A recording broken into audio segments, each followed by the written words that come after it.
Donc, la fois dernière, nous nous sommes arrêtés sur l'implémentation des opérations P et V dans le cas des sémaphores. Nous avons dit que les sémaphores permettaient de réaliser l'exclusion, je vais dire l'exclusion mutuelle, mais deux types d'exclusion, les exclusions partagées et les exclusions, je vais dire, exclusives. OK. Donc, on va parler de exclusive lorsqu'il s'agit d'utiliser un seul processus sur la section critique. Et lorsqu'on a plusieurs processus qui peuvent exécuter cette portion critique, on dira que c'est partagé. OK. Donc, le sémaphore, c'est juste un entier. J'espère que vous voyez l'écran que j'ai partagé. Donc, le sémaphore, c'est juste un entier. La première opération, c'est décrémenter l'entier et la deuxième opération, c'est incrémenter l'entier. Donc, si l'entier est égal à 0, ça veut dire que la ressource n'est pas disponible.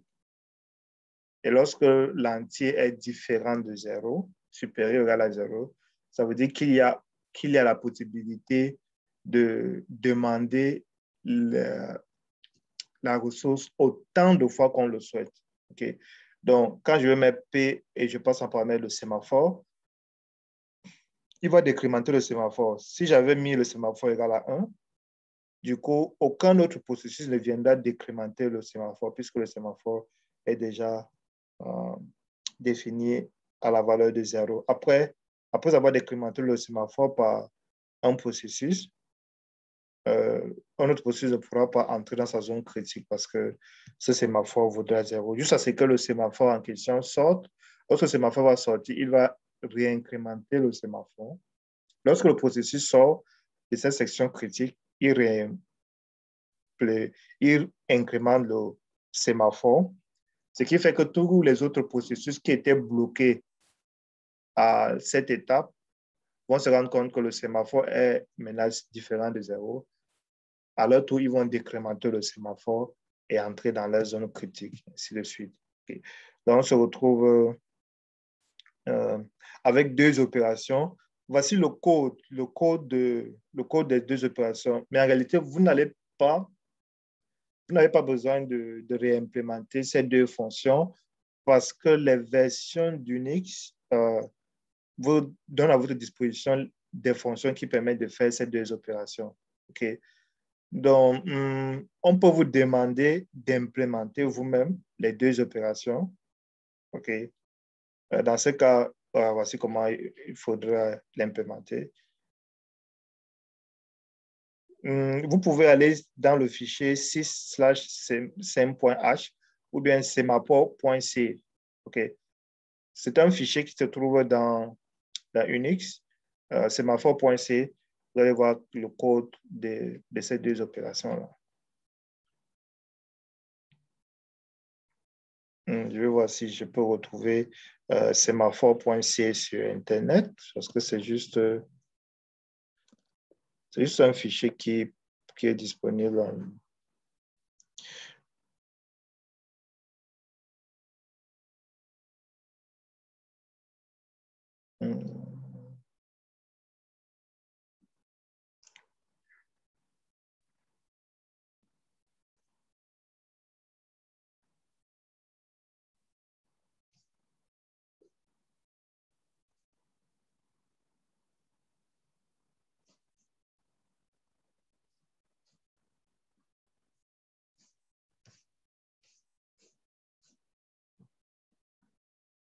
Yeah, le semaphore.c existe et on importe son en-tête avec semaphore.h.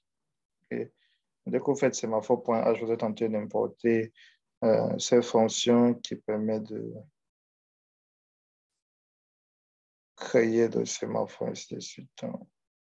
Bref, le code pourra être trouvé. Vous pouvez retrouver le code facilement sur sur Google. Mais les implémentations des deux opérations sont définies dans ce slide. Le plus important, c'est d'avoir qu'ici, on décrémente. OK. Et là, ici, on incrémente. Dans le cas où on utilise 1. Donc, l'interblocage, c'est quoi? En anglais, on dit c'est deadlock.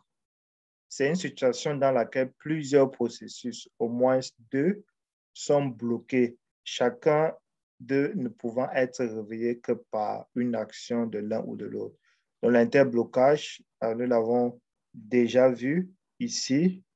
C'est une situation qui arrive lorsque les deux processus dépendent de l'un ou de l'autre pour pouvoir continuer. Okay? Le processus P1 attend que P2 libère l'accès au fichier F2, tandis que P2 attend que F1 libère l'accès au fichier F1. Donc, P2 attend l'accès à F1 et P1 attend l'accès à F2. Or, ces deux fichiers sont en cours d'utilisation par les deux fichiers de façon exclusive. Donc, il y a des situations comme ça dans le système d'exploitation où des processus souhaitent accéder à des ressources exclusives. En fait, ils accèdent à ces ressources exclusives et plus tard, ils peuvent demander des ressources qui sont, par exemple, retenues par d'autres processus. Et dans les circonstances normales, ils devaient juste attendre jusqu'à ce que le processus libère cette ressource. Mais bon, il arrive qu'il y ait une situation de deadlock, une situation d'interblocage, où chacun des processus attend qu'un autre processus le réveille. Okay. Donc, l'interblocage se produit lorsque plusieurs processus sont en compétition. Donc, les processus sont en compétition pour utiliser simultanément plusieurs ressources et que les demandes sont mal coordonnées. Okay. Quand les demandes sont mal coordonnées, on ne peut pas sortir d'une situation d'interblocage sans intervention extérieure. Donc, si vous vous retrouvez dans une situation d'interblocage ou quand le système d'exploitation se retrouve dans une situation d'interblocage, il faut une situation extérieure pour sortir de ce blocage. Un exemple, ça sera le carrefour. Parce que si vous regardez cette configuration, supposons que le véhicule orange souhaite passer du nord vers le sud et celui-ci souhaite passer du sud vers le nord. Vous avez ces deux véhicules qui veulent passer de l'est à l'ouest et de l'ouest à l'est. On a une situation d'interblocage ici. Okay. Je ne sais pas si vous voyez la figure là. Donc, il y a un problème d'interblocage ici. Et la solution, si vous avez rendu compte, la solution dans les carrefours, c'est que l'un des véhicules doit faire marche arrière. Okay? En fait, ici, on aura deux véhicules qui vont faire marche arrière, le bleu et l'orange, afin de laisser passer ce bleu-là. Ah, je crois juste l'orange. Si l'orange fait marche arrière, c'est suffisant pour que... Donc, bref, ça fait le même principe qui va s'appliquer pour le cas des processus lorsque le système d'exploitation se rend compte qu'il y a interblocage. Donc, les conditions pour qu'il y ait interblocage ils sont au nombre de 4 conditions. Okay? Ces conditions doivent être remplies. Nous avons, première condition, c'est l'exclusion mutuelle. Chaque ressource est soit attribuée à un seul processus, soit disponible. Donc, nous avons le cas d'exclusion mutuelle, okay, où la ressource est à utilisation exclusive. Deuxième condition, c'est la condition de détention et d'attente. Le processus ayant déjà obtenu des ressources peuvent en demander de nouvelles, exactement comme dans le slide précédent, où nous avons le processus P1 qui a déjà la ressource F1, mais souhaite avoir accès à la ressource F2. Okay. La part de réquisition, c'est la troisième condition. Les ressources déjà obtenues ne peuvent être retirées de force. On ne peut pas retirer de force une ressource qui est détenue par un processus. Quatrième condition, nous sommes dans une attente circulaire. Okay? Il doit y avoir un cycle d'au moins 2 processus, chacun attendant une ressource détenue par un autre processus. Okay? Donc ici, il s'agit d'une condition d'interblocage. Je vais peut-être...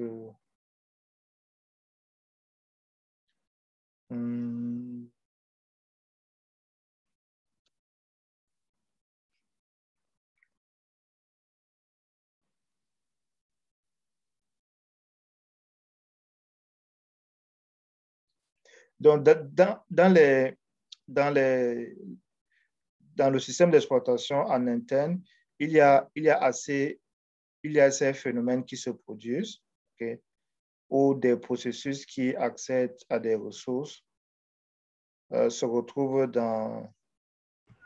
Monsieur, on ne vous entend plus. OK, pourtant, je suis en train de parler. Tu vois, c'est la connexion qui dérange. Oh, la connexion.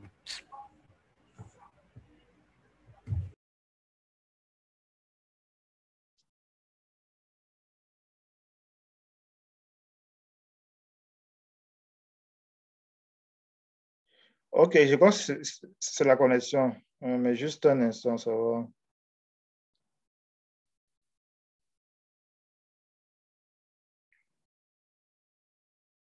C'est la connexion qui dérange.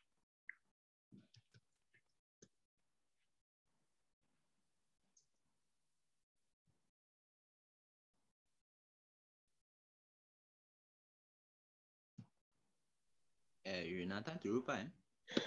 Non, non, je ne suis pas en train de parler. La connexion est en train de déranger. Là, je souhaitais juste présenter une condition d'interblocage qui se réalise et implémentée par la notion du dîner des philosophes. Wow. Bon, ma connexion dérange.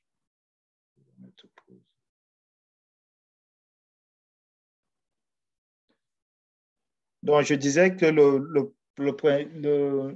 l'interblocage est clairement défini dans le problème appelé le problème du dîner des philosophes. Je le disais la fois dernière. C'est une situation où vous avez 6 philosophes qui entrent dans une salle où il y a 6 plats. Et en réalité, au milieu de chaque plat, il se trouve une fourchette et un couteau, une fourchette et un couteau, une fourchette et un couteau. Les 6 philosophes sont assis autour de la table et ils doivent tous manger, OK? Tous les 6 doivent manger. J'espère que vous m'écoutez. Et pour manger, chaque philosophe doit utiliser la fourchette et le couteau, OK? Ça fait que si le philosophe en bleu s'assoit, ce philosophe en bleu s'assoit et il décide de... Et il prend la fourchette, la cuillère de sa droite, OK? Et ensuite, quand il prend celui de sa droite, celle-ci prend de sa droite, celui-ci prend de sa droite, ainsi prend de sa droite, prend de sa droite, prend de sa droite.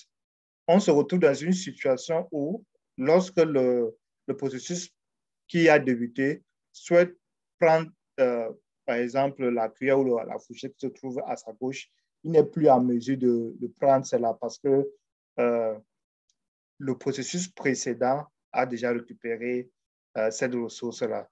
Donc, on se retrouve dans une situation où chaque processus a en sa possession une ressource qu'il ne souhaite pas libérer, mais il en demande une autre ressource.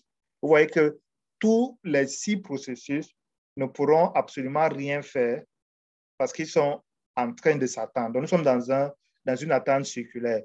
Le processus C1 a récupéré, le processus P1 a déjà récupéré Ici, c'est représenté, le philosophe est représenté par le processus. Okay?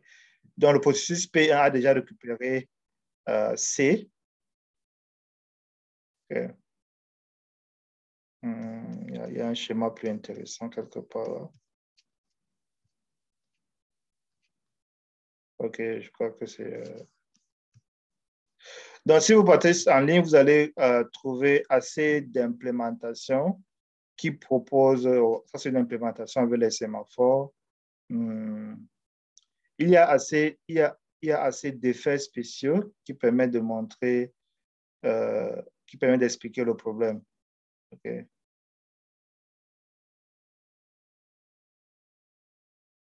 Donc, le problème est assez récurrent dans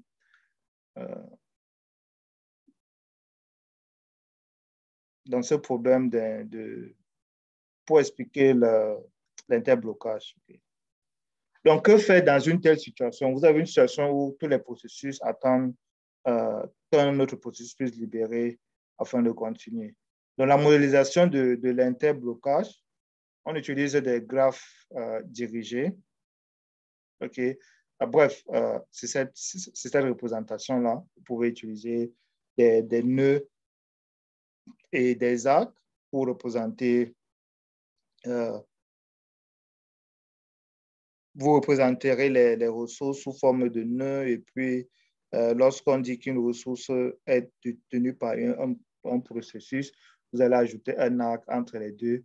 OK, ça c'est juste des questions de représentation. OK.